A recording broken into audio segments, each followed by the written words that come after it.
Hello दोस्तों, कैसे हैं आप सब। आप लोगों का स्वागत है मेरे यूट्यूब चैनल में। तो आज मैं आपके लिए एक और नई कहानी लेकर आई हूँ, जिस कहानी का नाम है अली बाबा और 40 चोर। तो चलिए अब हम इस कहानी को शुरू करते हैं। तो सालों पहले फारस देश में अली बाबा और कासिम नाम के दो भाई रहते थे। पिता की मृत्यु के बाद से दोनों भाई मिलकर अपने पिता का व्यापार संभालते थे। बड़ा भाई कासिम बहुत लालची था। उसने धोखे से पूरा व्यापार हथिया कर अली बाबा को घर से निकाल दिया। इसके बाद अली बाबा किसी बस्ती में जाकर अपनी पत्नी के साथ झोपड़ी में गरीबी की जिंदगी व्यतीत करने लगा। वह रोजाना जंगल जाकर लकड़ियां काट कर लाता और बाजार में उन्हें बेचकर जैसे तैसे घर का गुजारा चलाता था। एक दिन अली बाबा ने जंगल में लकड़ी काटते हुए 40 घुड़सवार को वहां आते हुए देखा। सभी घुड़सवार के पास धन की पोटली और खंजर थे। यह देखकर वह समझ गया था कि ये सभी चोर हैं। अली बाबा एक पेड़ के पीछे छिपकर उन्हें देखने लगा। तभी सभी घुड़सवार एक पहाड़ के पास जाकर खड़े हो गए। तभी चोरों के सरदार ने पहाड़ी के सामने खड़े होकर बोला, खुल जा सिम सिम। इसके बाद पहाड़ में से एक गुफा का दरवाज़ा खुला और सारे घुड़सवार उस गुफा के अंदर चले गए। अंदर जाकर उन्होंने बोला, बंद हो जा सिम सिम, और गुफा का द्वार बंद हो गया। यह देख अली बाबा दंग रह गया। कुछ देर बाद वो दरवाज़ा फिर से खुला और उसमें से वो सभी घुड़सवार निकले और वहाँ से रवाना हो गए। अली बाबा यह जानने को बेताब हो गया कि आखिर इस गुफा में क्या है और वो सब यहाँ क्या कर रहे थे। इसके बाद उसने गुफा में जाने का फैसला किया। वह उस पहाड़ के सामने गया और बार बार चोरों के सरदार के शब्द बोलने लगा, खुल जा सिम सिम, खुल जा सिम सिम। गुफा का दरवाज़ा खुल गया। अली बाबा गुफा के अंदर गया और उसने देखा कि वहाँ सोने की गिन्नियाँ, अशरफियाँ, गहने आदि रखे थे। चारों तरफ खजाना ही खजाना था। यह सब देखकर उसकी खुशी का ठिकाना नहीं था। उसे मालूम हो गया था कि वो चोर सारा चोरी का सामान यहाँ आकर छुपाते हैं। अली बाबा ने वहाँ से एक पोटली में सोने की अशरफियाँ भरी और घर चला आया। घर जाकर अली बाबा ने पूरे किस्से के बारे में अपनी पत्नी को बताया। एक साथ इतनी सारी अशरफियाँ देखकर उसकी पत्नी हैरान रह गई और अशरफियों को गिनने बैठ गई। तभी अली बाबा ने बोला कि ये इतनी अशरफियाँ हैं कि इन्हें गिनते गिनते रात हो जाएगी। मैं गड्ढा खोदकर इन्हें छिपा देता हूँ, जिससे किसी को भी हम पर शक न हो। अली बाबा की पत्नी बोली, मैं इनकी गिनती नहीं कर सकती हूँ, लेकिन अंदाजे के लिए इन्हें तोल तो सकती हूँ। अली बाबा की पत्नी भागती हुई कासिम के घर गई और उसकी पत्नी से गेहूं को तोलने के लिए तराजू मांगने लगी। यह देखकर कासिम की पत्नी को उस पर शक हुआ। उसने सोचा कि इन गरीब लोगों के पास अचानक उनके पास इतना अनाज कैसे आया। वो अंदर गई और तराजू के नीचे गोंद लगा कर लाई और उसे दे दिया। रात को अली बाबा की बीवी ने सारी अशरफियों को तोला और तड़के सुबह उनका तराजू लौटा आई। कासिम की पत्नी ने तराजू को उल्टा करके देखा तो उस पर सोने की एक अशरफी चिपकी हुई थी।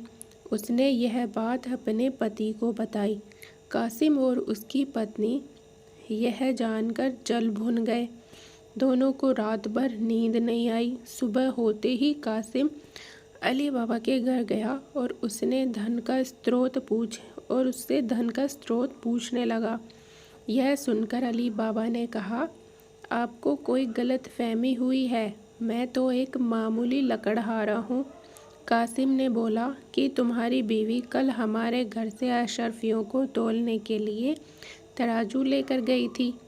ये देखो, यह अशर्फी तराजू पर चिपकी मिली है। सब सच बताओ, नहीं तो मैं सबको बता दूंगा कि तुमने चोरी की है। यह सुनकर अली बाबा ने सच सच सारी कहानी बता दी। कासिम के मन में लालच आ गया।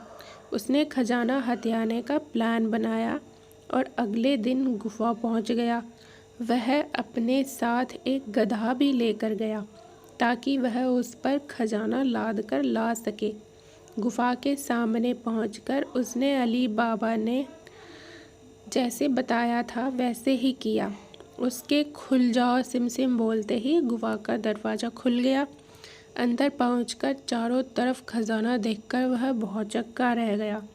उसने बोरियों में सोने के सिक्के भरे और बाहर निकलते समय क्या बोलना है वह भूल गया। और गुफा के बाहर निकलने के कासिम ने तमाम प्रयास किए, लेकिन कोई रास्ता न निकला। वह गुफा के अंदर कैद हो जाता है। कुछ देर बाद जब चोरों का गिरोह वहाँ पहुंचा तो उन्होंने देखा कि बाहर एक गधा बंधा है। वे समझ जाते हैं कि यहाँ कोई आया है। चोर अंदर जाते हैं और कासिम को ढूंढकर मार देते हैं।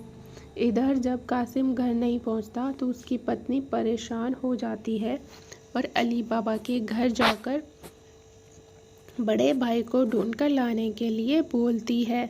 अली बाबा ढूंढता हुआ गुफा के पास पहुंचा तो वहां उसने भाई के गधे को घास चरते हुए देखा। वह समझ जाता है कि कासिम अंदर गया था और चोरों ने उसे पकड़ लिया है।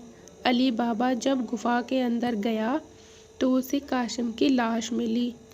अली बाबा लाश को घर लाता है और बिना किसी को बताए प्राकृतिक मौत घोषित करके उसका अंतिम संस्कार कर देता है।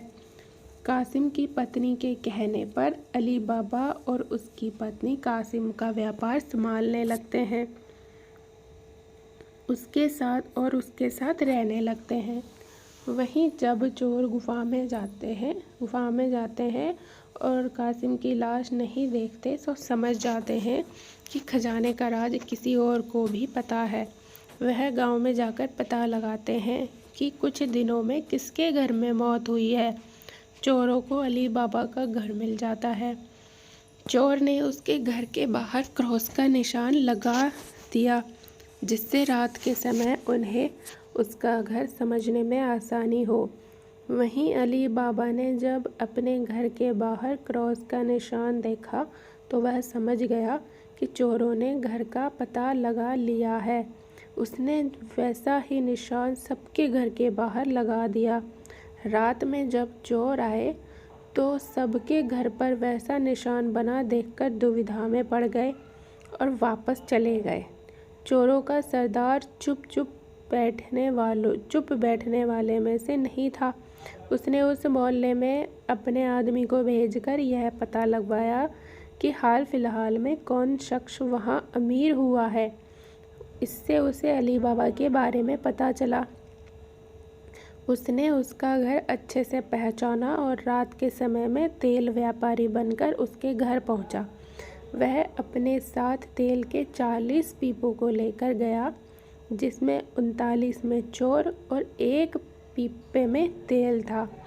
उसने सोचा कि रात में जब सब सो जाएंगे तो वो सब मिलकर अली बाबा को मार देंगे। उसने अली बाबा से दोस्ती की और रात को उनके घर ठहरने की इजाज़त मांगी। अली बाबा ने उसको खाना खिलाया और रात को रुकने की इजाज़त दे दी। अली बाबा की पत्नी को तेल के व्यापारी पर शक हुआ। उसने सारे पीपों को खटखटा कर देखा और वह समझ गई कि एक पीपे में तेल है और बाकी में आदमी है। उसने तभी एक तरकीब निकाली। उसने तेल वाले पीपे से तेल निकाला और गर्म कर बाकी पीपों में डाल दिया। सारे चोरों की मौत हो गई। रात में जब सरदार ने चोरों को निकलने का इशारा किया तो एक भी चोर बाहर नहीं निकला। उसने पीपों को खोलकर देखा तो सभी चोर मर चुके थे। यह देखकर वह इतना डर गया कि अपनी जान को बचाने के लिए वह तुरंत वहां से भाग गया। सुबह अली बाबा की पत्नी ने ये सारी बात अली बाबा को बताई। जिसे जानकर वह बहुत खुश हुआ। अब उन 40 चोरों के सारे खजाने का अकेला मालिक अली बाबा था। वह देश का सबसे अमीर शख्स बन गया और खुशी खुशी अपनी बीवी बच्चों के साथ रहने लगा। तो दोस्तों, इस कहानी से हमें शिक्षा मिलती है कि लालच मनुष्य का दुश्मन है। लालच करने से सब काम खराब हो जाते हैं, इसलिए कभी भी लालच नहीं करना चाहिए। तो दोस्तों, कैसी लगी आपको मेरी यह कहानी? अगर आपको ये मेरी कहानी पसंद आई है तो प्लीज़ इसे लाइक करें और मेरे चैनल को सब्सक्राइब करें। और भी नई अच्छी कहानियों के लिए हमारे चैनल को सब्सक्राइब कर लें और बेल आइकन का बटन दबाना ना भूलें, जिससे कि कोई भी नोटिफिकेशन आए तो सबसे पहले आपके पास पहुंचे। मिलते हैं एक और नई कहानी के साथ। धन्यवाद दोस्तों।